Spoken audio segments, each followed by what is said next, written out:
할렐루야. 2016년 8월 10일 새벽 예배를 하나님께 드리겠습니다. 하나님 말씀은 베드로서 3장 15절을 보십시다. 시작. 또 우리 주의 오래 참으심이 구원이 될 줄로 여기라. 우리 사랑하는 형제 바울도 그 받은 지혜대로 너에게 이같이 썼고. 아멘. 오늘은 베드로후서 3장 12절에 있는 말씀을 통하여 하나님께서 깨닫게 하시는 것은 베드로가 어떻게 해서 이런 말을 할 수 있을까? 베드로의 큰 덕망을 말씀드리려고 합니다. 베드로는 성경에서 아주 수제자예요. 수제자라고 하는 것은 머리 되는 사람이에요. 머리. 그 베드로가 지금 예수님이 돌아가신 후에 일대 교황이에요. 이것은 지상에서는 성서적으로 베드로보다 더 높은 사람, 영적으로 깊은 사람, 성경을 아는 사람이 없었던 거예요. 그래서 예수님이 베드로한테 요한복음 21장 15절을 보면 쉽죠. 이렇게 말씀을 하신 거예요. 이것을 보면 베드로가 얼마나 대단한 사람인가 우리가 알아야 되는 거예요. 무슨 베드로의 이 높은 그 자기 위치와 사상을 우리가 깨닫고 난 다음에 이 말씀을 들어보면 이해가 될 거예요. 베드로, 저 요한복음 21장 15절에 보면은 저희가 조반 먹은 후에 예수께서 시몬 베드로에게 이르시되 요한의 아들 시몬아 내가 이 사람들보다 나를 더 사랑하느냐 하시니 가로되 주여 그리하이다. 이것은 지상에 있는 모든 사람들보다 나를 더 사랑하느냐 이렇게 묻는 것과 똑같은 거예요. 주여 그리하이다. 내가 주를 사랑하는 줄 주께서 아시나이다. 가라사대 내 어린 양을 먹이라 하시고 또 두 번째 가라사대 요한의 아들 시몬아 네가 나를 사랑하느냐 하신. 여기서는 그냥 이 사람들 저 사람들 그게 아니라 사랑하느냐 이렇게 물어보는 거예요. 여러분이 한 구절 한 구절에 굉장한 뜻이 있어요. 그 17절에 보면 세 번째 가르쳐 요한의 아들 시몬아 네가 나를 사랑하느냐 이거예요. 여기서 저 15절에 보면 시몬아 네가 이 사람들보다 나를 더 사랑하느냐 하시니 가로되 주여 그리하이다 이렇게 나와요. 그리고 베드로는 지금 어떤 사람보다도 주님을 더 사랑하고 계시다. 이것을 주님도 인정하시고 베드로 스스로 고백을 하는 거예요. 그런데 이 마태복음 16장 17절을 봐보세요.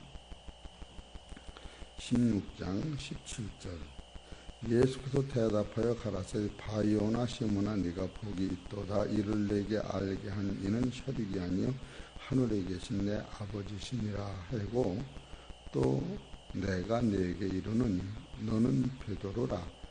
내가 이 반석 위에 내 교회를 세우리니 음부의 권세가 이기지 못하리라. 이래서 천주교가 초대교회가 생긴 거예요. 초대교회가. 그럼 베드로가 가지고 있는 영적 위치나 파워는 세상에서 교회로는 베드로보다 더 확실한 진리 토전을 닦은 사람이 없어요. 그리고 베드로한테 19절에 보면은 땅에서 무엇인지 매면 하늘에서 매일 것이요 내가 땅에서 무엇이든 풀면 하늘에서도 풀리리라. 요건 여러분 잘 이해하세요. 그런데 베드로가 한 번도 예수님한테는 혼났지만 사람한테는 혼난 적이 한 번도 없는데 갈라디아서 2장을 보세요. 사도 바울한테 아주 망신을 당한 거예요. 이건 보통 망신이 아니에요. 지금 그래서 이 베드로 후서 3장 15절이 대단한 거예요. 베드로 갈라디아서 2장 11절을 보세요. 게바가 안독에 이르렀을 때에 책망할 일이 있기로 내가 저를 면책하였노라. 요거는 사도 바울이 사도 베드로를 면책한 거예요. 면책했다고 하는 것이 얼마나 확실하냐면 야단했다고 14절에 보면 그러므로 나는 저희가 복음의 진리를 따라 바로 행하지 아니함을 보고 따라서 모든 자 앞에서 이런 걸 놓치면 안 되는 거예요. 베드로 하나를 놓고 한 게 아니에요. 그 만무 중에 모든 사람 앞에서 베드로에게 이르되 네가 유대인으로서 이방을 쫓고 유대인들과 살지 아니하면서 어찌하여 억지로 이방인을 유대인들께 살게 하려 하느냐. 이것은 베드로가 이 말씀은 베드로의 기초가 완전히 막 흔들리는 거예요. 지금 이 구절 때문에 인간은 무호함이 없다고 하는 말이 여기서부터 오는 거예요. 무호, 인간은 험과 죄가 없다고 하는, 아무리 성령을 받고 깨끗해도 하나님이 예수님의 피로 씻으지 않으면 베드로까지도 지금 누구한테 야단을 맞았느냐 하면 사도 바울한테 면책이라고 하는 것은 너 아니면 아니라고 해라. 내 말이 아니면 안 맞는다고 제시해라. 그러는 거예요 지금. 그러면서 많은 사람 앞에서 베드로를 정식으로 책망한 거예요. 성경을 통하여. 그래서 베드로의 마음속에는 가시 같은 마음이, 지금도 모기가 나를 물러 다니네. 그 모기를 잡으면 피가 나니 그냥 두는 거예요. 이런 때는 일부러 쫓이지 않게 두는 거예요. 그러니까 이런 것을 경험하는 게 베드로가 지금 이 사도 바울을 한번 때리면 피가 안 묻어서 베드로가 죽어가는 이 사건을 지금 베드로후서 3장 끝장이야 돼. 3장 15절이 아주 끝장인데 이때 무엇을 풀어내느냐 하면은 사도 바울과 엉킨 것을 지금 영적으로 하나님 앞에서 사람 앞에서 진리 앞에서 최고로 완전히 지금 해소시키고 있는 넓은 덕을 여러분이 성경을 통해 찾아내야 됩니다. 갈라디아서 2장 11절은 이 성경에서 신구약을 대표하는 기초가 된 거예요. 거기서부터. 그래서 사람이 구원을 받는 것은 율법의 행위에서 나는 것이 아니다 하면서 갈라디아를 쓰고 로마서를 쓸 수 있는, 고린도서 전후서를 쓸 수 있는 기초가 여기서부터 흐르고 있는 거예요. 그렇기 때문에 이런 구절을 여러분이 지금 베드로 후서 3장 15절에서 이 베드로가 얼마나 대단한 사람이냐면 천주교의 제1대의 지금 감독이요. 제사장이요. 그 대수가 지금까지 천주교 교황이 흐르고 있는데 그 교황을 정면으로 도전하고 가리킨 사람이 누구냐면 사도 바울이었다고 합니다. 그런데 베드로나 야고보나 요한의 입장에서는 사도 바울은 눈에 가시같이 보여질 뿐 아니라 그 위치는 벌거지 같은 위치야. 왜 그랬느냐면 사도라고 하는 이름은 이 세 가지가 있어야 사도가 자격이 있는데 베드로 사도행전 3장 30절 39절서부터 보면 첫째로 예수님과 3년 반 동안 따라다닌 사람이 돼야 돼. 응? 그리고 따라다니기 전에 예수님이 이렇게 택해야 돼요. 마태복음 10장에 보면 예수님 12제를 택할 때 베드로를 택한 거예요. 택해야 돼요. 그리고 두 번째로는 예수님이 죽었다 부활한 것을 죽음과 십자가를 눈으로 체험한 사람의 피를 보고 예수님이 아파하는 그 얼굴을 봐야 돼요. 그리고 세 번째는 죽으셨던 예수님이 부활한 후에 그가 해준 밥을 먹고 부활이 분명하다. 도마가 이것을 몰랐을 적에 손을 내밀면서 도마야 내 손으로 내 옆구리를 만져보고 내가 예수님 것을 믿어라. 그럴 적에 믿었을 적에 예수님이 보지 않고 믿는 건 더 큰 일입니다. 이 세 가지가 있어야 사도라고는 위치가 올라가는 거예요. 근데 사도 바울은 이 세 가지 중에서 하나라도 맞는 게 없어요. 그런데 지금 누구를 일개 그 성도가 목사를 가르치는 소리와 똑같은 거예요. 그러니까 그 목사가 그 말을 들을 때에 여러분 어떻겠어요? 설교를 한참 하는데 면책을 하는 거, 목사님 그거 안 맞는데요? 그럴 때에 네가 와서 설교하라 그러면 설교를 주시오 내가 할 테니 지금 그런 상황으로 바뀌어진 거예요. 갈라디아서 2장은 얼마나 대단한 장인 걸 여러분 지금 이 설교를 들으면서 얼마나 대단한 장을 여기서 갈라디아서 1장, 2장, 3장에서 써 있는 거예요. 그래 베드로가 그때 코가 아주 납작해진 거예요. 그래서 이방인도 복음이 들어갔느냐 안 들어갔느냐 이것을 따질 적에 사도행 15장에 가면 이것이 예루살렘에서 이게 공락인 거예요. 그럴 적에 사도 바울과 바나바가 이 법수로 이긴 거예요. 사도행전 15장을 봅시다. 얼마나 이 대단한 사건인가. 15장 1절. 어떤 사람들이 유대로부터 내려와서 형제들을 가르치되 너희가 모세의 법대로 할례를 받지 아니하면 능히 구원을 얻지 못하리라 하니 바울과 바나바와 저희 사이에 적지 아니한 다툼과 변론이 일어난지라. 형제들이 이 문제에 대하여 바울과 바나바와 및 그 중에 몇 사람이 예루살렘에 있는 사도들과 장로들에게 보내기로 작정한다.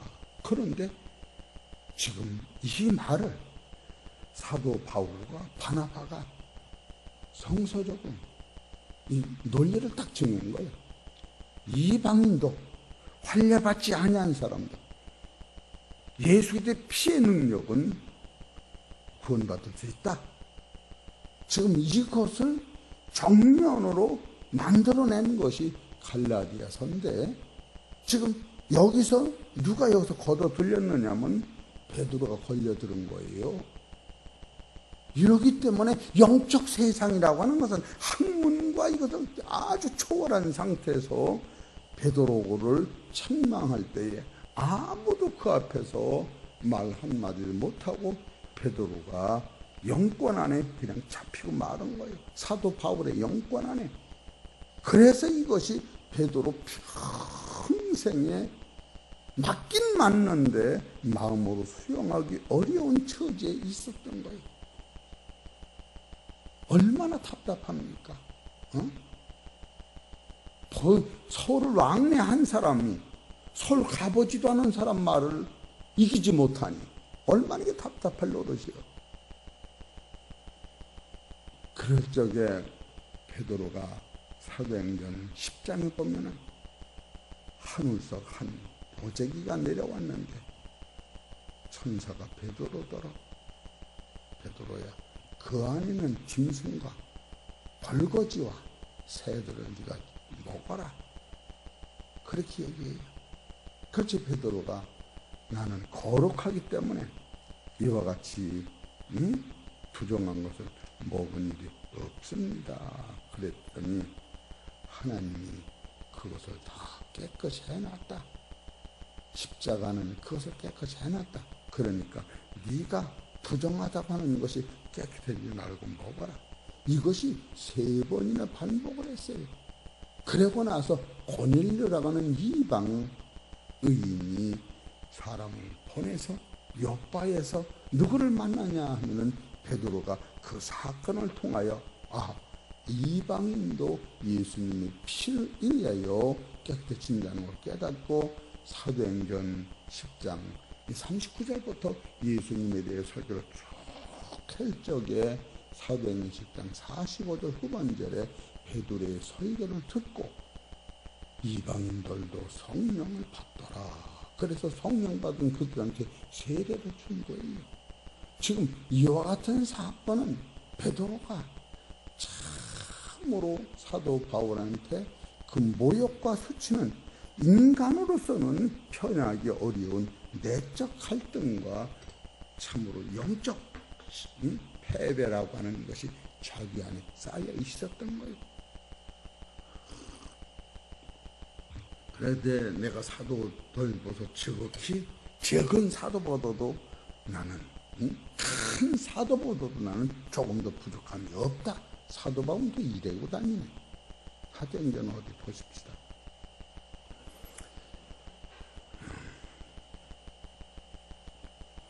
사도행전 11장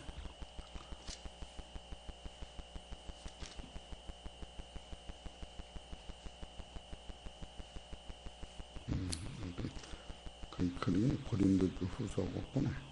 고린도후서 11장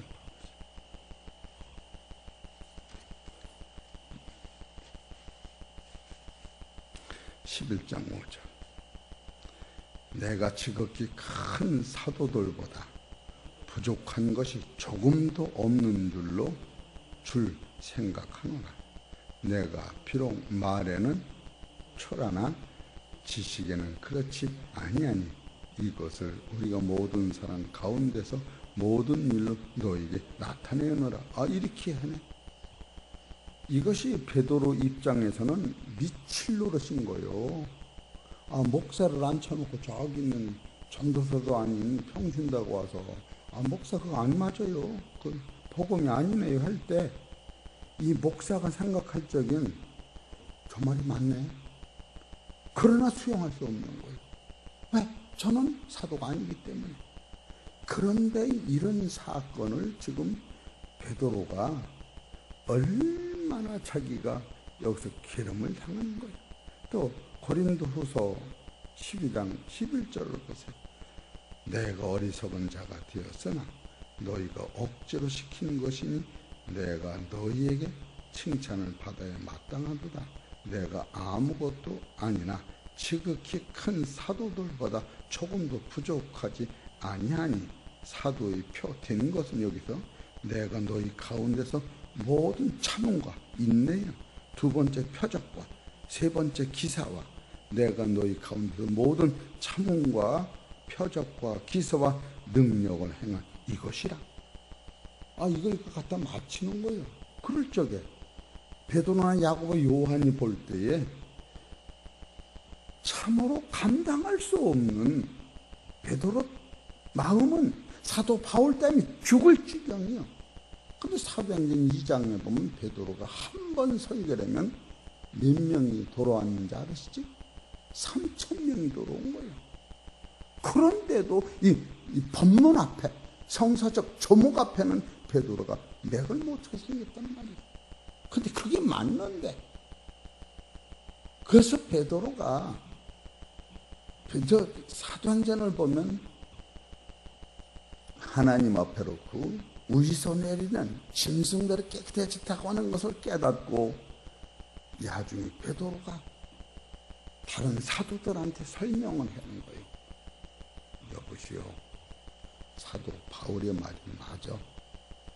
내가 비몽사몽간에 하나님의 사자를 만났는데 바로 그분이 나에게 보여줬어. 예수님의 피는 이방인도 깨끗이 씻어줬다고. 그러면서 그래도 베드로 마음속에는 차마 사도 바울을 사도로 인정하기 어려운 사건이 뭐냐 하면은 사도라고 하는 것은 부활하신 예수님과 밥을 먹은 자야 사도가 되는데, 사도 바울은 예수님을 그림자도 본 데가 없는 사람인데 그 말과 삶과 능력은 지혜가 우리와 똑같은 상태로 전하고 있었다는 거예요. 그래서 베드로가 세상 자기 죽음이 가까워진 유언을 받은 끝날에 가서 사도 바울에 대하여 지금 이렇게 쓰고 있는 거예요. 응? 또 우리 주의 오래 참으신 것, 여기 자기 뜻이 있는 거예요. 주님이 오래 참으신 것 같아도 오래 참으신 거지. 심히 구원이 될 줄을 여기노라. 우리 사랑하는 형제 바울도 여기서 바울더러 사랑하는 형제라고 불러준 이 자체가 얼마나 성경에서는 형제라고는 단어가 대단하냐 하면은, 여기서 형제는 사도 바울이 나와 똑같다, 영적으로 육신의 형제를 얘기하는 게 아니라 하나님의 형제를 얘기하는 거예요. 응? 사도행전 15장 25절부터 형제가 얼마나 대단한가, 형제라 불러주는 거예요. 이게 우리가 성도들이 영적으로 교통하면서 너는 패창평업계야, 성도야, 이거는 대단한 거예요. 사도행전 15장 25절. 사람을 택하여 우리 주 예수 그리스도의 이름을 위하여 생명을 아끼지 아니하는 자인 우리의 사랑하는 바나바와 바울과 함께 너희에게 보내기로 일치 가결한다. 그리하여 유다와 예루살렘에 보내니 저희도 이 일을 말로 전한다. 이러면서 여기서 24절에 보면 이들은 즉 우리 가운데 어떤 사람들이 우리 시킨 것도 없이 나아가서 말로 저희를 괴롭게 하고 마음을 유혹하게 한다 하기로 사람을 택하여, 요 사람들을 형제라고 부른 거예요. 지금 요 사람들을 하나님의 말씀에 택함을 받아서 주님의 일을 너와 나와 똑같이 하고 있다고 하는 것을 형제라고 성경에서 부르고 있는 거예요. 그러니까 사도 바울이 형제가 된다고 하는 것, 베드로가 형제라고 불러주는 것은 생명을 아끼지 아니하고 복음으로 해요. 목숨을 건 사람을 지금 소개하고 있는 거예요. 이 형제라고 하는 게 이 복음의 능력 앞에 사도행전 20장 24절로 이 사람을 얘기하고 있는 거예요. 20장 13절.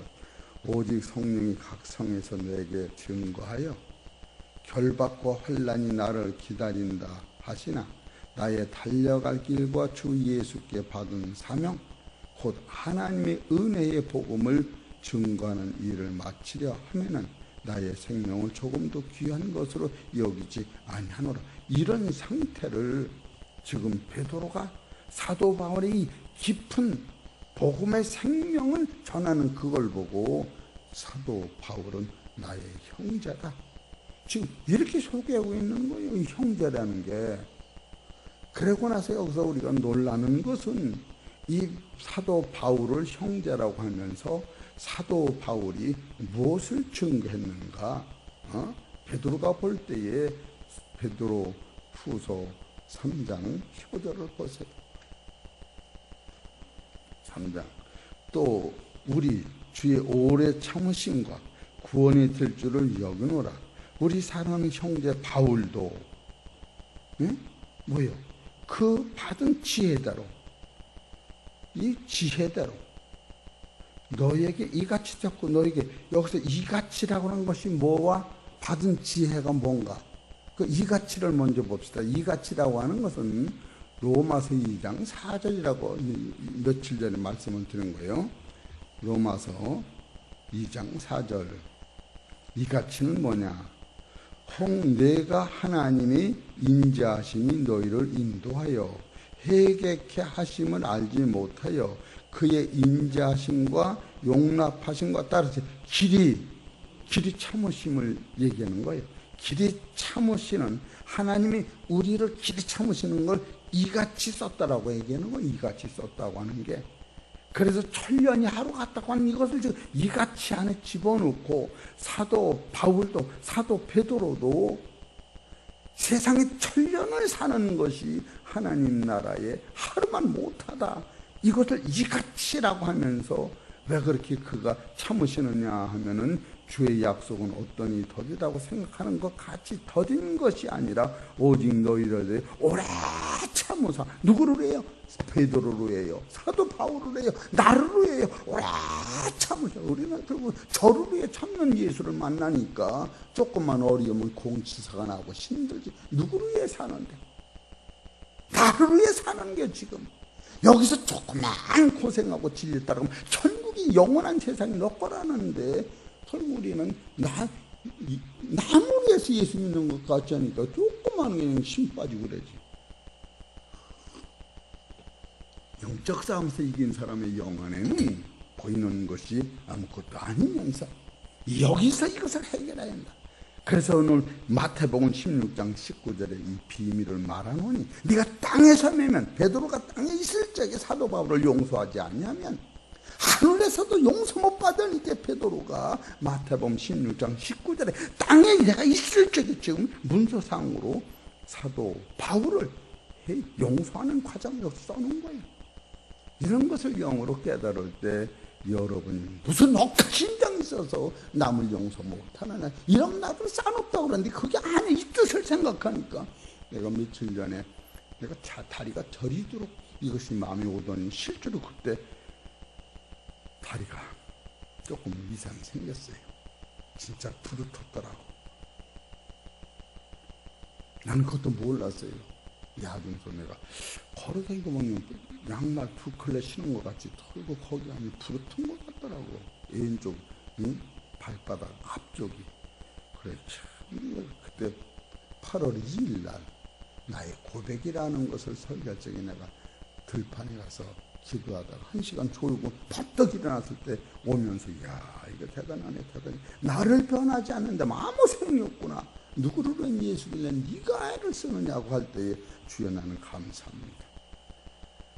오직 너를 대하여 오래 참으셨다는 이 사실을 깨달을 때에 야 나는 진짜로 행복하다. 여기서 60평생 70평생을 주 앞에 기도하고 영의 눈을 뜨고 그걸 사모했더니 저 천국이 네 거라니 이건 말도 안 되는 그 세계가 열리는 거예요.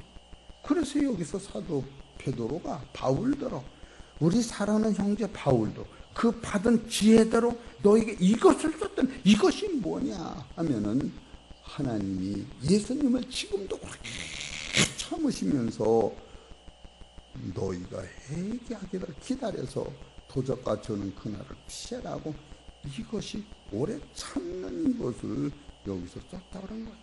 그리고 또 그 받은 지혜대로 베드로가 사도 바울을 어디 이 지혜를 인정하고 들어가는 거예요. 이 지혜는 사도 베드로 입장에서는 좀 깐깐한 거예요. 사도 바울이 갈라디아 1장 10절로 이거를 인정하고 들어가는 지혜라고 하는 것은 여러분 누가 내가 말씀도 인정하고 들어가야 돼요. 갈라디아서 1장 10절 보세요. 이제 내가 사람에게 좋게 하랴 하나님께 좋게 하랴 사람들에게 기쁨을 구하랴 내가 지금까지 사람의 기쁨을 구하는 것이었다면 그리스도의 종이 아니니라. 그래서 사도 바울이 이걸 깨달은 거예요. 그리고 8절에 보면 그러나 우리나 혹 하늘부터 온 천사라도 우리가 너에게 전한 복음 외에 다른 복음을 전하면 저주를 받을지어다. 이런 구절을 할렐루야 사도 베드로가 인정한다는 거예요. 사도 바울이 써놓은 이런 것을 그리고 15절에 보면은 그러나 내 어머니 태로부터 나를 택정하시고 은혜로 나를 부르시니가 그 아들을 이방에 전하기 위하여 그를 내 속에 나타내기를 기뻐하실 때에 내가 곧 혈육과 의논하지 아니하고 또 나보다 먼저 사도된 자들 여기서 기분이 나쁜 거예요. 이 진리를 깨달으면 사도들한테 상의를 해야지. 와서 배워야지. 그러나 먼저 사도된 자들을 만나려고 예루살렘으로 가지 아니하고 오직 아라비아로 갔다가 다시 다메섹으로 돌아왔노라. 이런 것을 지금 사도 베드로가 인정하고 들어가는 거예요. 이 갈라디아서를. 이거는 말도 할 수 없는 아픔이 베드로 안에 있는 거예요. 대권을 다 물려주고 뺏기는 거예요. 그리고 갈라디아서 2장 6절에 뭐 읽어봅시다. 갈라디아서 2장 6절 시작. 크게 읽으시 시작. 유명하다는 이들 중에 본래 어떤 이들이든지 내게 상관이 없으며 하나님은 사람의 힘으로 취하지 아니하시나니 저 유명한 이들은 내게 더해 준 것이 없도다. 이것이 사도들이라는 게, 유명한 사람 사도들이 나한테 더해 준 게 없다. 난 배우지도 않았는데 하나님 직접 가르쳐서 설교를 하고 있다. 이거 얼마나 괴로운 거예요. 이러면서 11절에 가면 게바가 안독에 이르렀을 때에 면책할 일이 있기로 내가 저런 면책함을 하면서 사도 바울이 사도 베드로를 책망한 거예요. 뭘 책망하느냐? 환례받지 아니한 이방인들하고 밥을 먹는데 유대인들이 들은 거예요. 교인 아닌 사람하고 밥을 먹는데 이방인하고 밥을 먹을 때 교인이 들으니까 그들하고 밥을 안 먹은 척한 의식적인 신앙을 지금 책망하는 거예요. 이런 것을 여러분이 볼 때에, 야, 베드로가 가졌던 그 영적 파워는 진리 앞에 무릎 꿇는 아름다운 덕망이 있었구나. 이것을 깨달을 때에, 야, 그래서 베드로가 될 수 있구나. 이런 것을 지금 베드로후서 3장 15절 끝절입니다. 여러분 이런 거를 알아야 돼요. 얼마나 대단한 말씀이 여기서 함축되는지, 하늘문을 열고 닫는 그 베드로가 지금 누구를 지금 인정하고 들어가냐면 사도 바울을 인정하고 용서하고 관용함으로 하나님의 영권이 베드로한테 들어오고 있는 거예요. 이런 걸 볼 때 따라하세요. 누구든지 인정하자. 인정 안 하면 나한테 손해나는 거예요. 참으로 말씀을 보다 보면은 이것이 그냥 깨달아지는 거예요. 어디 해설책이 있는 게 아니라, 야, 이게 대단하네. 그래서 이 설교를 하다 보면 또 우리 주의 오래 참으심이 구원이 될 줄을 여기라. 우리 사랑하는 형제 바울, 사도 바울이, 사도 베드로가 바울 다음에 사랑하는 형제, 이거 속 뒤집히는 일이요. 이거 속 뒤집히는 일이요. 그 받은 지혜를 인정하는 거예요. 너에게 이렇게 있었고, 이것은 베드로의 예수님으로부터 3번 혼나고 그 영의 세계를 달통한 베드로니까 사도 바울의 그 높은 지혜를 자기 거로 만들면서 너와 나는 형제야. 따라서 너와 나는 뭐야? 형제. 그것만 이해하고 살아시면 여러분 이 땅에서 하늘문을 여는 거예요. 여러분 이 땅에서 미움이 1%도 있으면 하나님 나라가 막히는 거예요. 인자는 무적이야. 적이 없어야 돼. 누구를 위해서? 나를 위해서. 여러분 결국 나무를 위해서 예수를 믿는 것까지 생각을 하는 거예요. 한 점만 더 보고 맙시다. 그게 아니라는 게 요한일서 3장 16절. 그렇게 착각하면 안 돼요. 요한일서 3장 16절 15절부터 시작. 그 형제를 미워하는 자마다 살인하는 자니 살인하는 자마다 영생의 그 속에 거하지 아니하는 것을 너희가 아는 바라. 그가 우리를 위하여 목숨을 버리셨으니 우리가 이로써 사랑을 알고 우리도 형제들을 위하여 목숨을 버리는 것이 마땅하니라. 누가 이 세상 재물을 가지고 형제의 궁핍함을 보고도 도와줄 마음을 막으면 하나님이 사랑이 어찌 그 속에 거할 거보냐. 자녀들아, 우리가 말과 혀로만 사랑하지 말고 오직 행과 진심으로 하자. 이로써 우리가 진리에 속한 줄 알고 또 우리 마음을 주 앞에서 굳세게 하라. 굳세게 하리로다. 이것이 계명인 거요. 우리가 형제를 위해서 목숨을 버린다고 하는 그것은 실증인 거예요. 왜? 예수님이 나를 목숨을 버렸기 때문에 이 값어치, 이제는 내가 죽음이 없기 때문에 그 세상을 가는 거예요. 죽음이 없기 때문에. 이런 원리를 깨달으면 요한일서 이런 참 이게 너무나도 여러분이 대단한 진리를 붙잡고 사는 거예요. 따라하세요. 주여 감사합니다. 이런 걸 깨달아야 이걸 붙잡고 기도를 하는 거예요. 그냥 만약 주여 주옵소서 그런 게 아니고, 야 베드로가 어찌 최고 높은 수준에서 사도 바울을 이렇게 나의 형제라고 하면서 그 받은 지혜들은 너에게 이것을 썼다고 그 사도 바울이 쓴 그 문서를 그냥 이해하고 넘어가는가. 이것은 불가능한 상태인데 그리스도의 영광을 위하여 자기를 포기하는 사도 베드로의 마음을 볼 때에 이것이 믿음의 턱이 베드로 안에 있다. 그래서 베드로는 믿음의 턱을, 지식의 절제의 인내를, 인내의 경건의 형제 우애를, 형제 우애의 사랑, 공파를 자기 이것을 쓰면서 이것을 마지막으로 몸으로 이것을 행한 것을 보여주는 게 최고의 어려웠던 것은 베드로가 사도 바울을 수용하는 거였던 거예요. 우리 사랑하는 성도 여러분, 수용하시기를 주의 이름으로 부탁드립니다. 하나님 아버지 감사합니다. 오늘도 우리는 말씀을 통하여 넓고 큰 하나님의 지혜를 깨닫고 보여주는 세상에서도 이 땅에서 매면 하늘에서 매고 이 땅에 풀리면 하늘에서 풀리는 본질의 사건을 깨닫고 나와 아무 상관없는데 마음 다 뺏기고 성질 내고 화낼 필요 없는 것 아버지 감사하는 마음으로 수용하고 하나님이 주인이시오, 하나님 나를 인도하시고 하나님이 나를 천국까지 이끌어 가시는 사실만을 깨닫고 감사하는 귀하고 복된 우리 해창평과 성도들 되게 하여 주옵소서. 육신적으로 병든 자, 아픈 자, 고통을 받는다 주님이 치료하여 주옵시고 경제적으로 어려운 자, 염려 걱정 주 앞에 놓고 살게 하시며 진리를 사랑하는 당신에 대한 자녀들에게 생명의 말씀이 영혼 속에 함께하여 주옵소서. 이 모든 말씀은 우리 주 예수 이름으로 감사하며 기도 올려나이다.